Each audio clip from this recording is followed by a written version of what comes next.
Hey everybody, it's Jason Hennessy. I wanted to put together a video because something took place during the second week of August that appeared to be a major shakeup in the Google algorithm.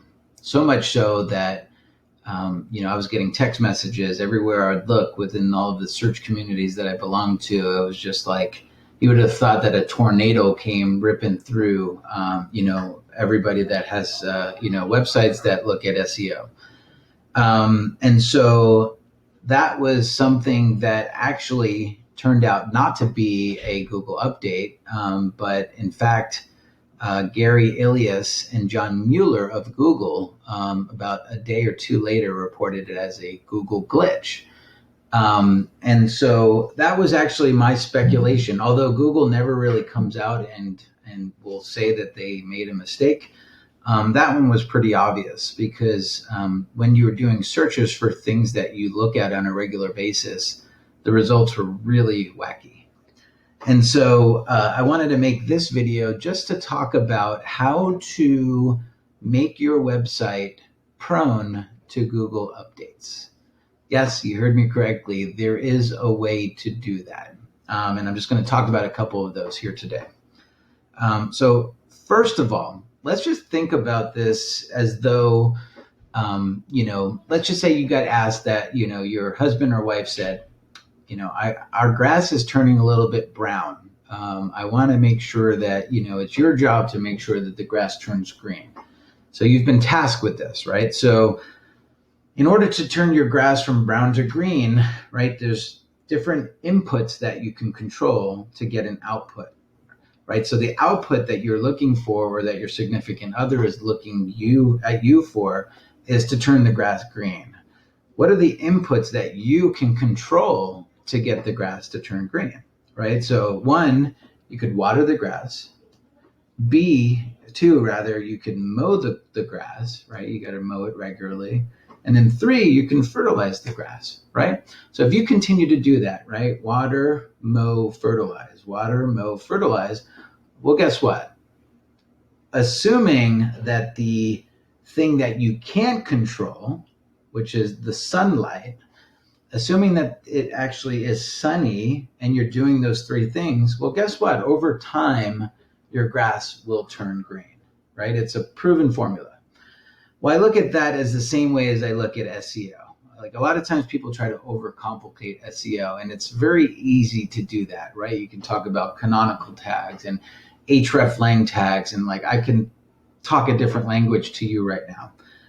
But in simplifying this, it's the same way that we look at, the controlling green grass. So what are some of the inputs that we can actually proactively do to get the output that we want, right? So what is the output that you want, right? The final output that you want is to get more phone calls, right? To get more business, to get more leads, right? To get more revenue. That's the output. What are the inputs that you can control to get more traffic, right? So that's really what we're looking at is web traffic.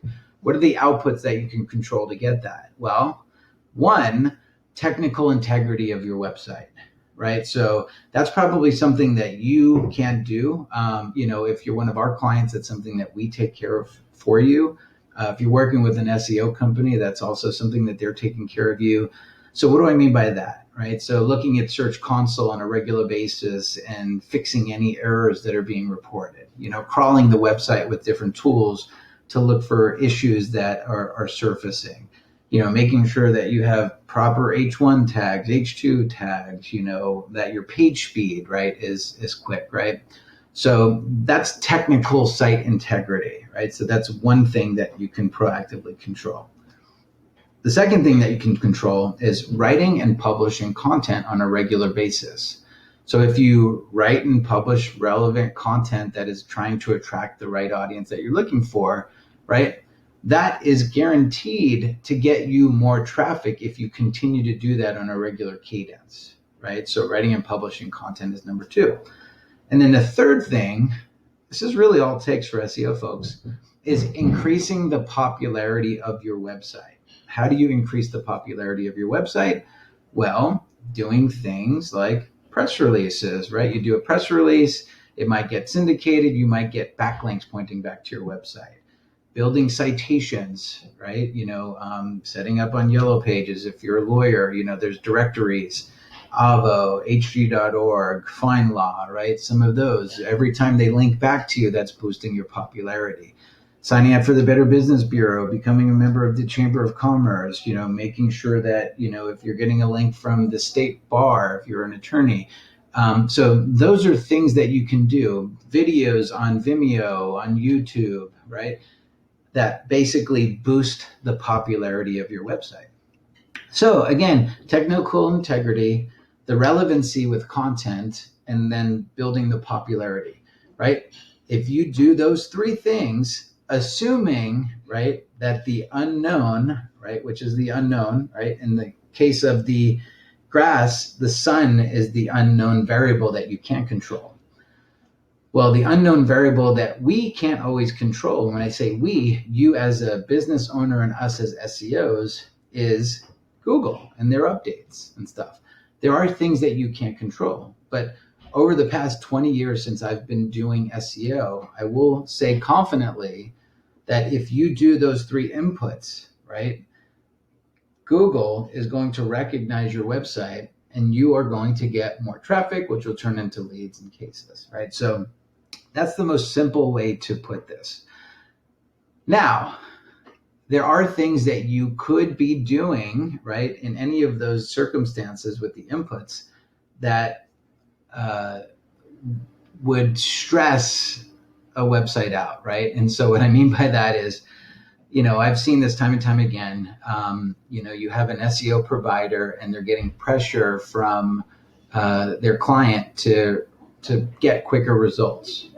And so sometimes if you are, pressuring your SEO provider to get quicker results, well, they'll take shortcuts, right? There's ways that you can take shortcuts in the world of SEO, and so there's different link building strategies and tactics that you can deploy that, might work today, but aren't yet built on a foundation, right? And so I could talk about some of those. Like way back in the day, it was donation links, right? You'd find a site. This was back when Google had PageRank. They still have PageRank, but they actually displayed PageRank. So you'd find like a site that has a PageRank 9, and you would make a $20 donation and you'd get listed on one of those pages. And now you'd have a PageRank 9 link coming back to your website that wasn't really relevant to you, but it was a PageRank 9 website. And so that would boost the PageRank to your website and you'd rank high, right? And then Google said, well, this is kind of silly. And so, they started to discount that kind of stuff.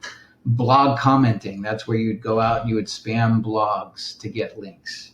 Forum commenting, you'd go out to somebody's car forum about, Mercedes-Benz, right? And you'd basically leave a link in there saying this forum is great. And the link would be, pointing back to your website that would say something like San Diego car accident lawyer, right? Those strategies worked. And people leverage them. I leveraged them back in the day because that was what worked. Then, Google Penguin came out and they just completely penalized a lot of websites that were proactively, doing those type of strategies. Link wheels, Web 2.0s, right? I mean, I could count all of these different link building strategies that people have been using over the years that worked, but they weren't built on a solid foundation. And so when you start to take shortcuts like that, whenever there's a Google algorithm that comes out, well, guess what? Your website is probably more in jeopardy than the person that's not really taking shortcuts with their strategy. So that's just something to consider. And then the other thing I will say is, when was the last time you actually read your content, right? Google just wants to provide people that have a problem with a solution or people that have a question with an answer, right? That's really what Google's striving for.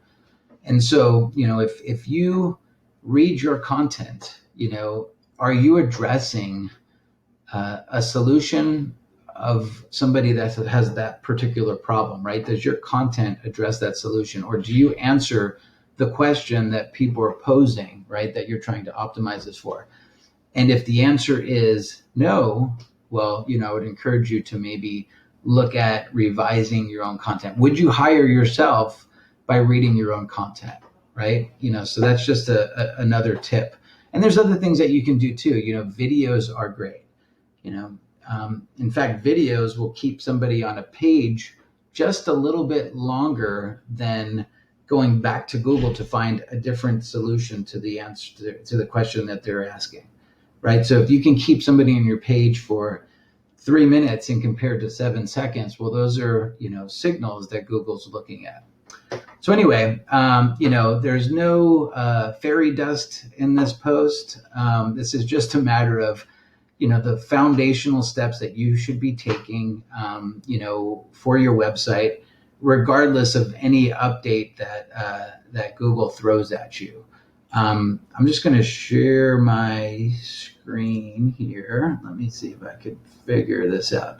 Actually, I won't share my screen, but if you want, Moz has a very thorough page that talks about every single update dating back to like 1997.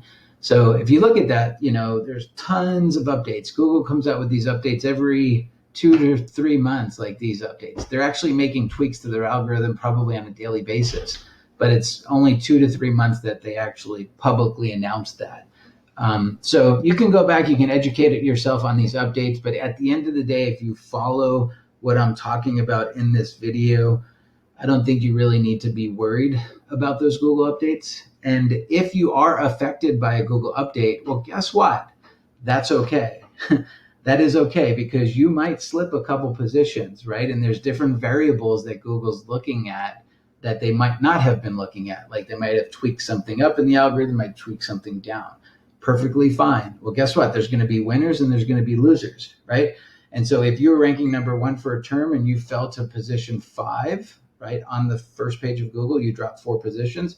Sure, that's going to hurt your click-through ratio, but somebody that's savvy with SEO is going to reverse engineer the sites that are now ranking number 1, 2, and 3, and 4 to try to figure out what are the patterns that they're doing differently that you are not doing, right? So it's perfectly fine. There are going to be shakeups. You're never going to be able to stay in the number 1 position forever, right? It's just an impossibility.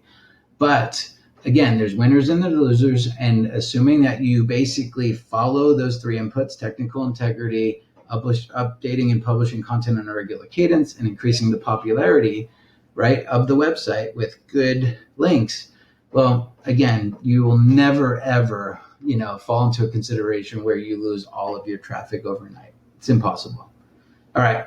Thank you very much. I just wanted to put this video out because I did get a lot of questions when that glitch took place, and I'm a little behind on sending this, and my apologies, but I hope you all have a great day.